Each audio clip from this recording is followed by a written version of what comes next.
Welcome. What does Plato add to our understanding of virtues? Or rather, how does Plato inspire us to think of virtues? Plato develops a model of virtues which is a part of his concept of person and of the state. Virtues are skills which permit a person to live a good life. For Plato, a good life is a life in which all our capacities are developed in a just and harmonious way. But where is this good life? Let's imagine it as a goal which you can achieve by riding in a horse cart. I don't have a horse cart, so I have a bike. Even if you think that your place is on the top, visualized by the person guiding, stop. It's not what Plato intended. You are in fact the whole horse cart. Why? Because a person is much more complex. It's not only the guiding person, but also what is moving the vehicle. Two horses, black and white, black and white, which move the vehicle and give them speed. A person, according to Plato, can't be reduced either to a desires represented by the black horse, nor to a good and noble spirit represented by the white horse, nor to the intellect, reason. We need all these forces, white horse, black horse, coachman, to proceed on your way towards our goal. But how can we do it? Firstly, we have to understand who the actors are within us. The coachman refers to our reason, the white horse to our noble aspirations, and the black one to our appetites. How can we direct the carriage to lead it towards our goal?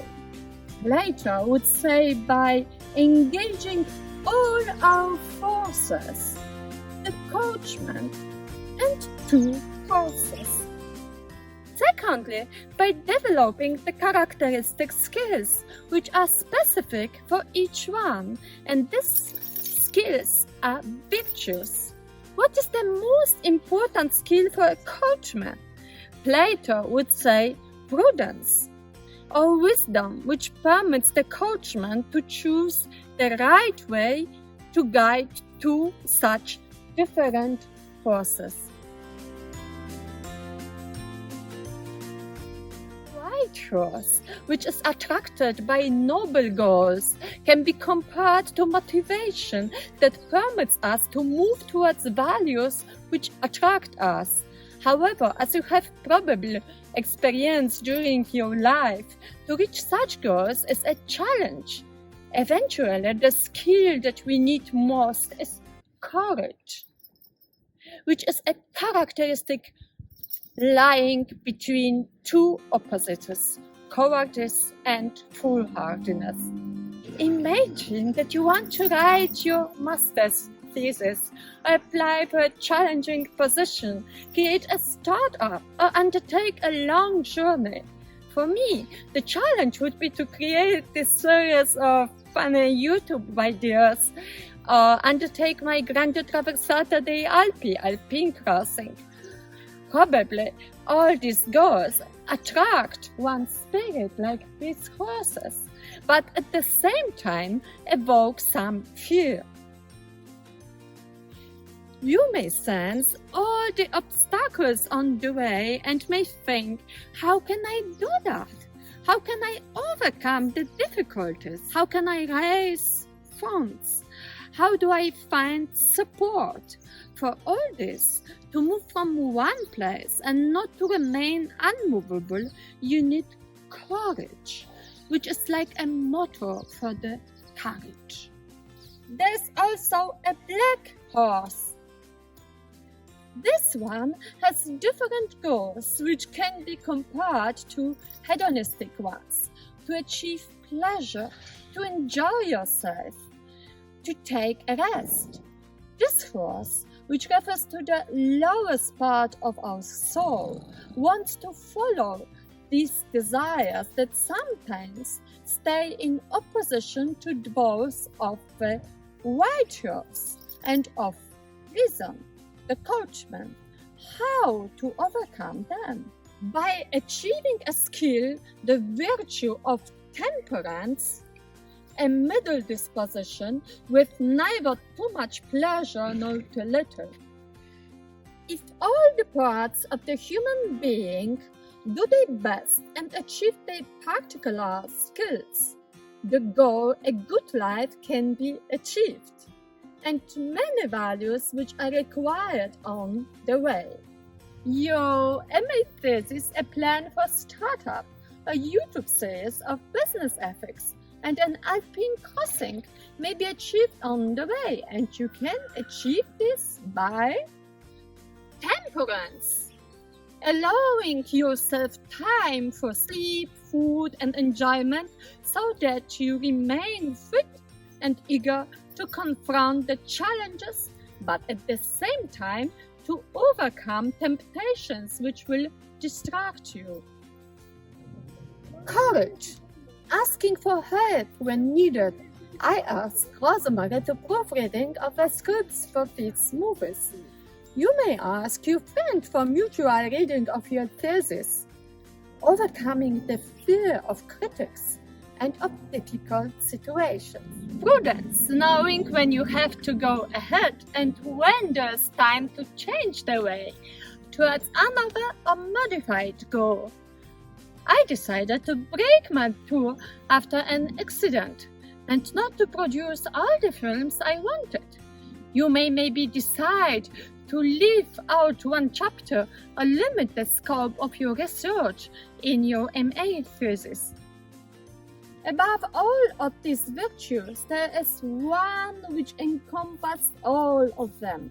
This is justice, which has different aspects.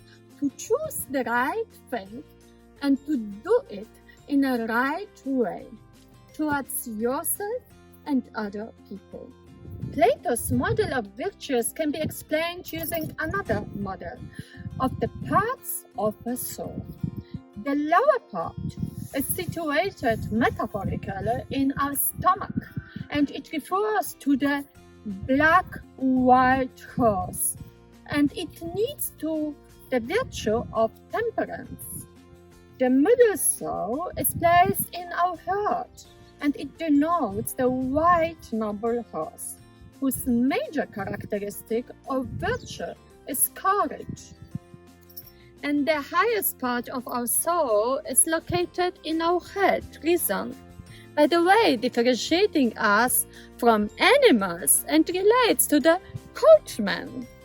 His required virtue is prudence. All these parts of the soul correspond to the order of the state described in the polis, a society of peasants, soldiers, and governors. Each of them is doing that what they are most capable of. A common virtue for all is justice.